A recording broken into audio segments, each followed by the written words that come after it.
उत्तर news में हूं आपके साथ में विनोदिया। स्वागत है हमारे शो सीएससी मंच में, जहां हम बात करेंगे सीएससी से जुड़ी नई नई योजनाओं के बारे में कि किस तरह से लोग अपने क्षेत्र में इसका लाभ ले सकते हैं। प्रधानमंत्री नरेंद्र मोदी जी ने सितंबर 2020 में घर तक फाइबर योजना को बिहार में लॉन्च किया। प्रधानमंत्री जी चाहते हैं कि देश के हर गांव का, हर घर का हर व्यक्ति स्वस्थ रहे और साक्षर बन सके। घर तक फाइबर स्कीम को बिहार के 45,945 गांव में पहुंचाने का लक्ष्य है, यानी कि गांव में बैठे लोग शिक्षा से जुड़ी जानकारी, स्वास्थ्य सेवाएं, कानूनी सेवाएं, यहाँ तक कि मौसम और खेती किसानी से जुड़ी जानकारी और रोजगार से जुड़ी जानकारी भी उनको उनके ही गांव में डिजिटली तरीके यानी कि घर तक फाइबर स्कीम के जरिए मिल सके। घर तक फाइबर स्कीम को गांव-गांव तक पहुंचाने की जिम्मेदारी कॉमन सर्विस सेंटर ने उठाई है और आने वाले दिनों में हर घर में वाईफाई चौपाल की सुविधा सीएससी द्वारा पहुंचाई जाएगी।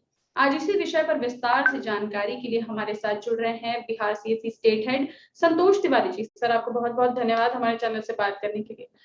सर, मैं सबसे पहले आपसे पूछना चाहूंगी कि घर तक फाइबर योजना क्या है और लोग इसका लाभ किस तरह से उठा पाएंगे? निधि जी, मैं आपको बताना चाहूंगा, घर तक फाइबर प्रोजेक्ट जो है वो हमारे प्रधानमंत्री जी की सोच की उपज है जी। जिसको साकार हमारे मंत्री श्री रविशंकर प्रसाद जी ने बिहार के 41,000 गांव को भारत नेट से जोड़कर साकार करने का प्रयास किए हैं। हम लोग भारत नेट के माध्यम से बिहार के 41,000 गांव में एफटीटीएच कनेक्शन देंगे। बिहार के हर जो गांव है उसमें सरकारी जो भी हमारे संस्था हैं, जैसे पोस्ट ऑफिस हो गया, आंगनबाड़ी हो गया, स्कूल हो गया, हेल्थ सेंटर हो गया, सभी को हम लोग एफटीटीएच कनेक्शन दे रहे हैं ताकि उनका जो भी कार्य हो वो अपना सही ढंग से इंटरनेट सुविधा का यूज करके कर सकें। और एक हम लोग हर गांव में, हर विलेज में एक एक्सेस पॉइंट भी दे रहे हैं जिसको हम लोग हॉटस्पॉट बोलते हैं, और उसका वो एक सराउंडिंग एरिया में अपना इंटरनेट सुविधा उससे लोग ले सकता है। मैं दूसरा चीज बताना चाहूंगा, हमारे कॉमन सर्विस सेंटर भी लगभग हर गांव के हर पंचायत में उपस्थित है और वो ग्रामीणों को अपना सारा डिजिटल सेवाएं देते हैं। जैसे आपका रेलवे टिकट का बात कही जाए, पासपोर्ट रजिस्ट्रेशन की बात कही जाए, बिहार सरकार के किसान रजिस्ट्रेशन, भारत सरकार का आयुष्मान भारत कार्ड, बहुत सारे सेवाएं हैं जो हमारे कॉमन सेंटर बीएलई जो है अपना वो देते हैं, लोगों को, ग्रामीणों को लाभान्वित करते हैं। तो उनको इंटरनेट सुविधा में काफी असुविधा होती थी। इस भारत नेट को यूज करके वो ग्रामीणों को लाभान्वित कर रहे हैं और ग्रामीण इसका भरपूर यूज कर रहे हैं। 1 लाख लोग हमारे इस योजना से एम्पावरमेंट हुए हैं। बिहार का मैं बात करूं तो हम लोग इस योजना के अंतर्गत फाइबर लेइंग कर रहे हैं। इलेक्ट्रिसिटी पोल का इस्तेमाल कर हम लोग पंचायत वाले गांव से हर गांव को जुड़ रहे हैं, फाइबर लेइंग कर रहे हैं। इसमें हमारे बहुत से स्किल लेबर लगे हुए हैं। हम लोग इसके बाद एफटीटीएच कनेक्शन भी हर सरकारी संस्था में दे रहे हैं, तो इससे काफी, इसमें मैन पावर का काफी यूटिलाइजेशन है। तो मैं लगभग बिहार के 1 लाख मैन पावर इसमें इस्तेमाल की जा रही है। तो मैं कहूंगा कि इस प्रोजेक्ट से बिहार में काफी रोजगार की भी संभावना जगी है और लोग लगे हुए हैं। दूसरा मैं आपको बात बताना चाहूंगा कि जो हमारे लॉकडाउन के दौरान जो हमारे बाहर से बहुत लोग आए, जो स्टूडेंट्स थे, नौकरी करके वर्क फ्रॉम होम अपना काम कर रहे थे, उन्होंने भी इस भारत नेट का, सीएससी के हम लोग जो नेट दे रहे थे, इसे यूज करके अपना घर से ही वर्क फ्रॉम होम का काम भी किए। तो इस योजना से काफी लोग लाभान्वित हो रहे हैं और ये बहुत ही उपयोगी योजना है। निधि जी। तो संतोष जी, मैं एक चीज और पूछना चाहूंगी कि घर तक फाइबर स्कीम जो ये है, उसमें वाईफाई चौपाल के लिए ग्रामीण क्षेत्र के जो लोग हैं वो किस तरह से रजिस्ट्रेशन कर पाएंगे और बीएलईज का क्या रोल रहेगा इसमें? देखिए, जो ग्रामीण लोग हैं वो 2 तरह से इंटरनेट सुविधा ले सकते हैं और जुड़ सकते हैं। जिनको एफटीटीएच कनेक्शन लेना हो, आज भी हम लोग, मैं बताया जैसे कि आपको, ग्रामीण लोग इसका यूज कर रहे हैं। जैसे मैं बताया कि वर्क फ्रॉम होम जो भी लोग काम कर रहे थे उसका यूटिलाइज उन्होंने किए और अभी कर भी रहे हैं। तो मैं इसमें ये बताना चाहूंगा कि इसमें जुड़ने का 2 तरीका है। पहला तो हमारे कॉमन सर्विस सेंटर संचालक हर विलेजेस में है, पंचायत स्तरीय विलेजेस में है और हर गांव में सेंटर्स हैं, तो वहां भी जाकर इंटरनेट लेने के लिए बात कर सकते हैं। अपना ई-केवाईसी देना पड़ता है और वो हमारे बीएलई सब उनको बता देंगे कैसे नेट लेना है। दूसरा, हमारे जो वाईफाई चौपाल पोर्टल है उस पर भी कोई सेल्फ अपना चाहे कि मैं कहीं सेंटर पर नहीं जाऊं, अपने से ले लूं इंटरनेट सुविधा, तो अपना लॉगिन करके अपना रिक्वेस्ट डाल सकते हैं। जो भी उसमें इंफॉर्मेशन होता है फीड करना होता है और हमारे कंसर्न के पास डेटाबेस में सारा उनका इंफॉर्मेशन आ जाता है, किनको रिक्वायरमेंट है इंटरनेट फैसिलिटी, और हम लोग वहाँ के कंसर्न जो कॉमन सर्विस सेंटर संचालक होते हैं, उनको फॉरवर्ड करते हैं डेटाबेस, और वो उनसे बात कर लेते हैं। जी। तो उनका भी इंटरनेट सुविधा उनको जल्दी मिल जाती है, कहीं दिक्कत नहीं होती है, और हम लोग जल्द से जल्द उनको उपलब्ध कराने का प्रयास करते हैं। बहुत बहुत धन्यवाद संतोष जी। तो जैसे कि आप लोगों ने देखा कि कॉमन सर्विस सेंटर घर तक फाइबर स्कीम को बिहार के ग्रामीण क्षेत्र में गांव-गांव तक पहुंचा रहा है, और घर तक फाइबर स्कीम गांव के लोगों को डिजिटली सशक्त बनाएगा, और यह ग्रामीण जनता के लिए समावेशी विकास के लिए एक एकीकृत दृष्टिकोण होगा। महिलाओं की बात करें तो कॉमन सर्विस सेंटर ने देश भर की तमाम ग्रामीण महिलाओं को एम्पावर करने का काम किया है। ऐसी ही एक और कोशिश सीएससी एकेडमी ने CESRI इंडिया के साथ मिलकर की है, और एक नए CSR प्रोजेक्ट को लॉन्च किया जिसका नाम है भू कौशल। भू कौशल जो कि महिलाओं को एम्पावर करेगा और उनको एजुकेशन के लिए ट्रेन करेगा। भू कौशल पे ज्यादा जानकारी के लिए आज हमारे साथ जुड़ रहे हैं CSC एकेडमी के principal consultant doctor Piyush Gupta. Sir, आपका बहुत बहुत धन्यवाद हमारे चैनल से जुड़ने के लिए। नमस्कार, thank you Nidhi, thank you. जी सर, मैं आपसे एक चीज पूछना चाहूंगी कि भू कौशल क्या है और GIS क्या है, और ये किस तरह से महिलाओं के लिए इम्पोर्टेंट है?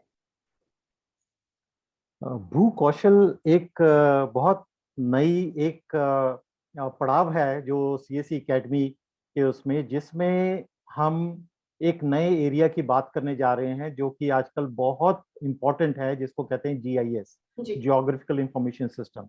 तो भू कौशल एक इनिशिएटिव, CSR इनिशिएटिव है in collaboration with ESRI। ESRI एक ग्लोबल लीडर्स हैं जो GIS में इन्वॉल्व हैं हर एक कंट्री में। इंडिया में स्पेशली अभी जैसे कोविड है, कोविड के दौरान जितने भी केसेस हैं, मैपिंग वगैरह, तो सब में इन्वॉल्व है। तो उनका एक CSR इनिशिएटिव है, और इसके अंदर हमारा मेन मकसद है कि रूरल ग्रामीण महिलाओं को एम्पावर करना through education and livelihood enhancement. बिल्कुल। तो इसमें GIS के रिलेटेड ट्रेनिंग दी जाएगी हमारे CSC एकेडमी सेंटर्स पर, और उसके बेसिस पर आगे जाके उनको सर्टिफिकेशन मिलेगा एंड देन एम्प्लॉयमेंट के लिए आगे अपॉर्चुनिटी मिलेंगी। आज की डेट में गवर्नमेंट ऑफ इंडिया लेवल पर और हर एक स्टेट गवर्नमेंट के हर एक डिपार्टमेंट का GIS पर बहुत फोकस है, क्योंकि हर एक विलेज बाउंड्रीज और उसके अंदर कौन कौन सी चीजें हैं, स्कूल्स कहाँ हैं, स्कूल्स के अंदर क्या इक्विपमेंट है, क्या क्या इंफ्रास्ट्रक्चर है, हॉस्पिटल्स, तो इस तरह हर एक गवर्नमेंट जो है हर एक स्टेट में वो मैपिंग कर रहा है। तो इस करके GIS आज की डेट में बहुत इंपॉर्टेंट है। और जब हम रोजगार की बात कर रहे हैं, तो जब रूरल लेवल पर हमारी ये महिलाएं ट्रेन हो जाएंगी GIS को यूज करना है और इसके थ्रू ऐप डेवलप करना, इवन छोटे छोटे सर्वे ऐप्स, और उसको फिर उसमें डेटा कैप्चर करना, तो एक बहुत अच्छी एम्प्लॉयमेंट अपॉर्चुनिटी हो जाएगी। बिल्कुल सर, मैं एक चीज और पूछना चाहूंगी कि भू कौशल के तहत जो महिलाएं हैं वो ट्रेनिंग कैसे ले पाएंगी, और सर इसमें VLEs का कितना रोल रहेगा, क्या रोल प्ले करेंगे VLEs? ओके, तो ये सबसे पहले तो है कि हमारा CSC एकेडमी का एक लर्निंग मैनेजमेंट सिस्टम है, ऑनलाइन ई-लर्निंग प्लेटफॉर्म है CSC डिजी पाठशाला। तो हमारे जो CSC एकेडमी सेंटर के VLEs हैं, ये उन्हीं के थ्रू ये महिलाएं रजिस्टर होंगी, उन्हीं को ये फैसिलिटी दी जाएगी रजिस्टर करने का। और जब महिला जो पर्टिकुलर 16 से लेके 40 एज की ग्रुप में होंगी जो महिलाएं, उनको ये दिया जाएगा अपॉर्चुनिटी, और वो लर्निंग जो होगी डिजी पाठशाला पर होगी। अपने टाइम के अनुसार वो लर्न कर सकते हैं, इसमें कोई लाइव क्लास नहीं होगी, वीडियो लेसन्स हैं, ऑडियो है हिंदी और इंग्लिश में भी, ठीक है। तो महिलाएं सेंटर पर आके डिजी पाठशाला के थ्रू लर्न करेंगी। ये 30 घंटे का एक ये प्रोग्राम है। तो डिपेंडिंग ऑन कितने देर वो रोज करना चाहते हैं, और बीच में क्विज भी होंगे। क्विज जब सब ठीक अटेम्प्ट कर लेंगे, मिनिमम मार्क्स ले लेंगे, तो उनको एक जॉइंट सर्टिफिकेशन जो ESRI और CSC एकेडमी का होगा, वो उनको प्रदान किया जाएगा, अवार्ड किया जाएगा। तो मोटे तौर पर ये इसका ओवरऑल स्ट्रक्चर होगा, और सेल्फ पेस्ड पूरा एजुकेशन प्रोग्राम होगा ये। जी, बहुत बहुत धन्यवाद सर आपका।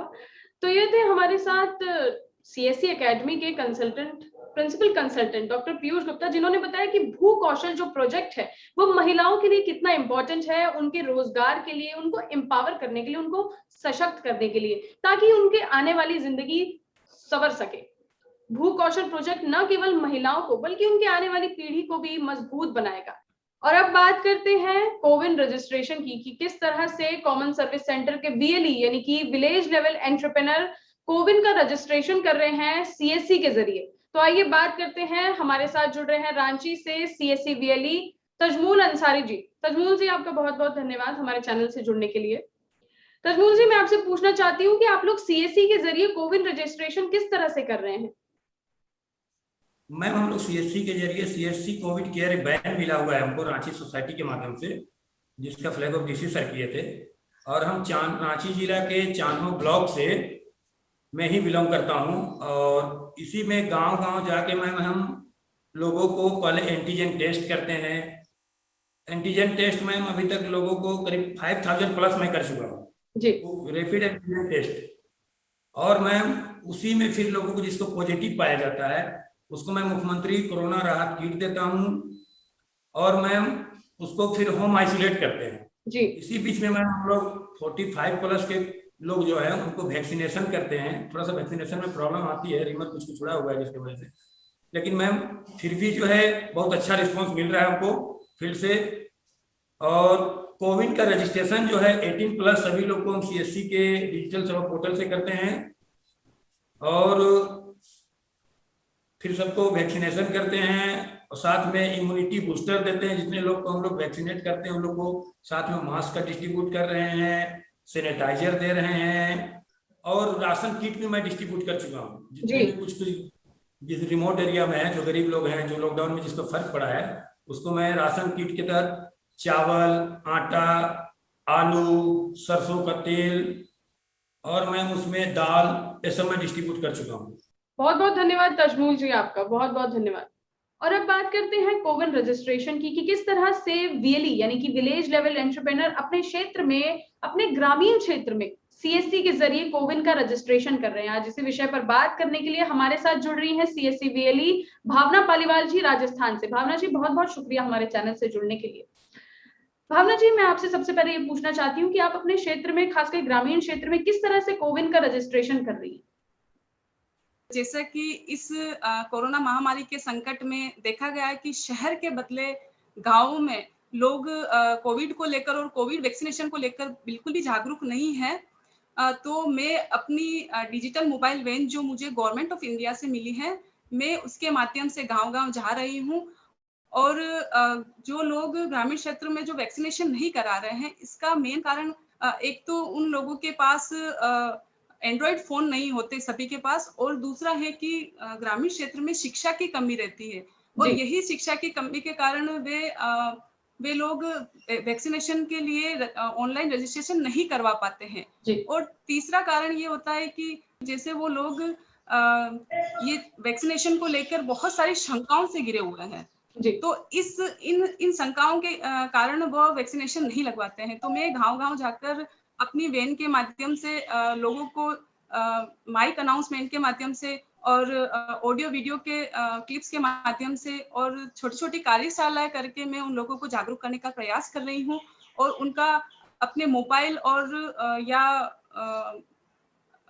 लैपटॉप के जरिए मैं उनका रजिस्ट्रेशन कर रही हूं।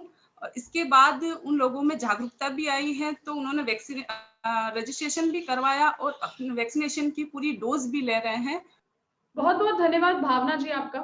तो ये थी हमारे साथ भावना पालीवाल जी, जो कि एक VLE है, जिन्होंने बताया कि किस तरह से वो अपने क्षेत्र में लोगों को कोविन रजिस्ट्रेशन के लिए जागरूक कर रही है और लोगों का रजिस्ट्रेशन भी कर रही है।